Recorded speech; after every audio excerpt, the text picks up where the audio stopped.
So another harm caused by our COVID response is the increased deaths of despair, defined as suicides and drug and alcohol overdoses. This nonprofit, the Wellbeing Trust, they estimated that as a result of our COVID response, they actually phrased it as a result of COVID, but again, that's not correct. It's the result of our response to COVID. We're going to have 68,000 excess deaths of despair. Now, these people are, this is an estimate. It's not, unlike the depression numbers, this is not hard data. This is just an estimate, and we don't know how many people actually have killed themselves during COVID.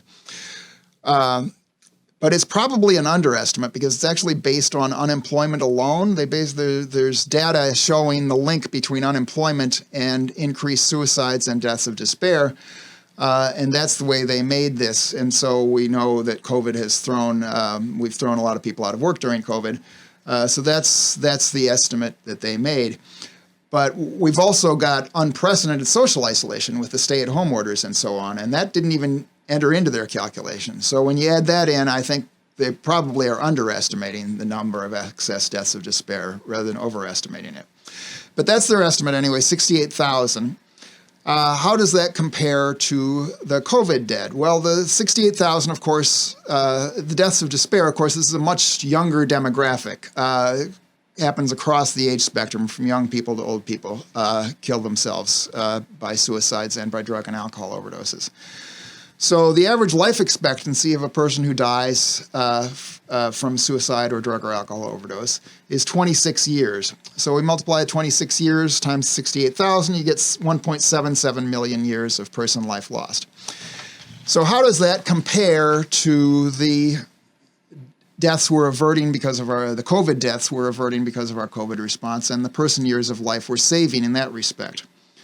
Well, it is fewer people dying. It's 68,000 people dying because of suicide and death of despair versus 200,000 lives, I believe, we're saving by preventing COVID deaths.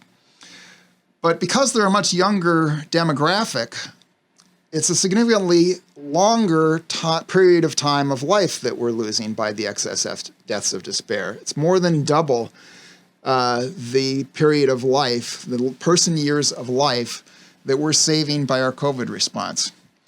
So if you believe, as I do, that a suicide by a 30-year-old is a greater tragedy than death of an 85-year-old from natural causes, then the person years of life is the proper metric to use. And the deaths of despair that we are causing by our COVID response is greater in person years of life lost or gained than we're saving by our COVID response in prevented COVID deaths. So here we're comparing apples to apples, deaths to deaths. We're not comparing unhappiness to deaths. And by this metric, at least if you accept that the suicides are more tragic than deaths of an elderly person from natural causes, we're causing more harm, more deaths, more loss of life than we are saving by preventing COVID deaths.